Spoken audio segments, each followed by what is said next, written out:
प्यारे बच्चों, जय हिंद। कक्षा 10वीं में हिंदी विषय में हमारा कार्यपत्रक 67 और आज हम पढ़ेंगे जॉर्ज पंचम की नाक।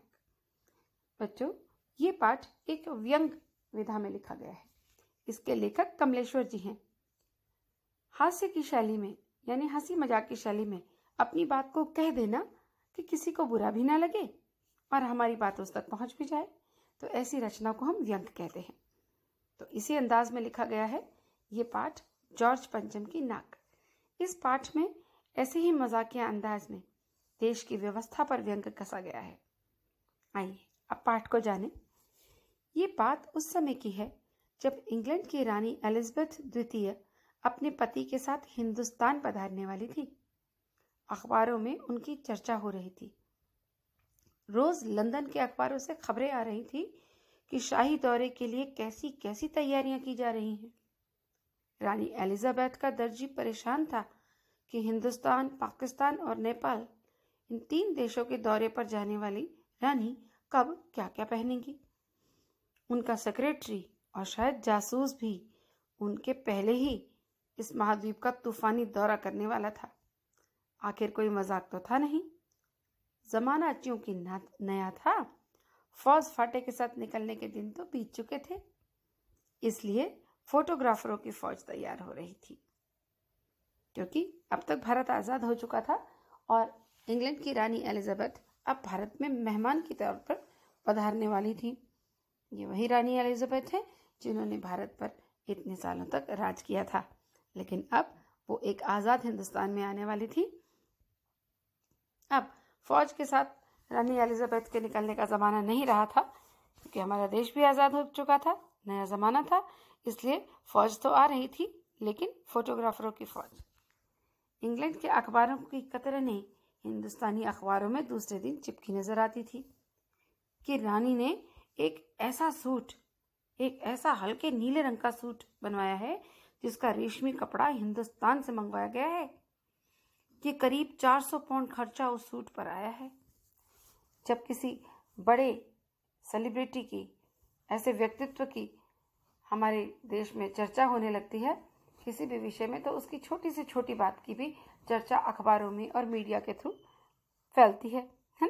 तो मीडिया के द्वारा ऐसी चर्चाएं आई, वहाँ के अखबारों ने, इंग्लैंड के अखबारों ने जो कुछ भी लिखा वो सब अगले दिन भारत के अखबारों में छपा रहता था कि वहाँ क्या क्या बातें हो रही हैं। वहाँ ऐसा कहा जा रहा है कि हल्के नीले रंग का एक सूट भी बनवाया है उन्होंने और उसका रेशमी कपड़ा हिंदुस्तान से ही मंगवाया गया है। और ये भी बताया कि करीब 400 पाउंड का खर्चा उस सूट पर आया है। ये कितना कीमती कपड़े पहनकर वो आ रही हैं।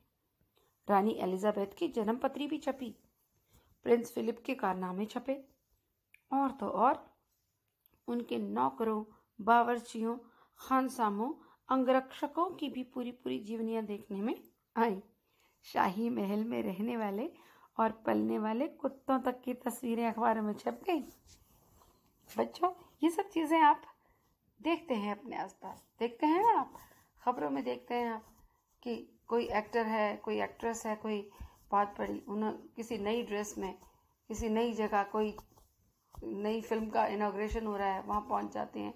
तो वहाँ पे उनकी छोटी से छोटी चीज़ को, कि वो कैसे आई, किस गाड़ी में आई, उन्होंने क्या पहना था, वो कितने बजे गई, किस किस से मिली, सब चीज़ें दिखाते हैं। यहाँ तक कि उनके साथ उनके जो नौकर भी चल रहे होते हैं उनके ऊपर भी फोकस रहता है। तो ये सब हमें देखने को मिलता ही है। और फिर ये तो रानी थी इंग्लैंड की जो आ रही थी, बड़ी धूम थी, बड़ा शोर शराबा था। शंख इंग्लैंड में बज रहा था और गूंज हिंदुस्तान में आ रही थी। इन खबरों से हिंदुस्तान में सनसनी फैल रही थी। राजधानी में तहलका मचा हुआ था। जो रानी 5000 रुपए का रेशमी सूट पहनकर पालम के हवाई अड्डे पर उतरेगी, उसके लिए कुछ तो होना ही चाहिए। कुछ क्या, बहुत कुछ होना चाहिए।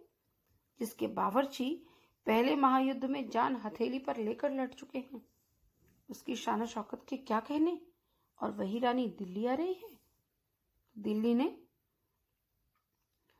बेसाख्ता अपने मुंह से मानो निकाला हो, वह आए हमारे घर, कभी हम उनको, कभी अपने घर को देखते हैं। तो बच्चों, यहाँ पर हमने जाना कि हिंदुस्तान आज़ाद हो चुका है और जिस प्रकार हमारे देश के प्रधानमंत्री आज दूसरे देशों के दौरे पर जाते हैं, दूसरे देशों के राष्ट्रपति और प्रधानमंत्री हमारे देश के दौरे पे आते हैं। इसी प्रकार रानी एलिजाबेथ भारत आ रही हैं पहली बार भारत की आज़ादी के बाद, और उन्होंने 3 देशों का दौरा करना है, भारत भी, पाकिस्तान भी और नेपाल भी। और ये उनके विषय में बहुत चर्चित था कि वो किस प्रकार की ड्रेसेस पहनेंगी, कैसे कैसे कपड़े पहनेंगी। वहाँ पर जितने लोग चिंतित थे उससे ज़्यादा दिल्ली में बैठी राजशाही चिंतित थी कि किस प्रकार से उनका स्वागत किया जाएगा। तो इस पर आधारित कुछ प्रश्नोत्तर हैं। किसकी फौज तैयार हो रही थी और क्यों? प्रश्न 2, किसके दर्जी को परेशानी थी और क्यों? प्रश्न 3, हिंदुस्तान में सनसनी क्यों फैल रही थी? प्रश्न 4, एक गतिविधि है आपके लिए। उपर्युक्त गद्यांश में से ज वर्ण कोश के शब्दों को ढूंढिए और फिर उनसे एक एक वाक्य बनाइए। ज, इस शब्द को ज नहीं कहते, ज कहते हैं, क्योंकि आप देख रहे हैं कि ज शब्द के नीचे एक छोटा सा, ज अक्षर के नीचे एक छोटा सा नुक्ता लगा हुआ है। तो इस नुक्ते से इसका स्वर बदल जाता है, इस वर्ण को ज पढ़ा जाता है। तो आप ऐसे ही जैसे एलिजाबेथ में ज है, आप देखिए कहीं और भी है क्या इस तरह का कोई शब्द, और उसे ढूंढकर उनके वाक्य बनाइए। तो बच्चों, ये सारे प्रश्नोत्तर आप लोग अभी कर लेंगे और करके इसको व्हाट्सएप ग्रुप पर भेज देंगे। धन्यवाद।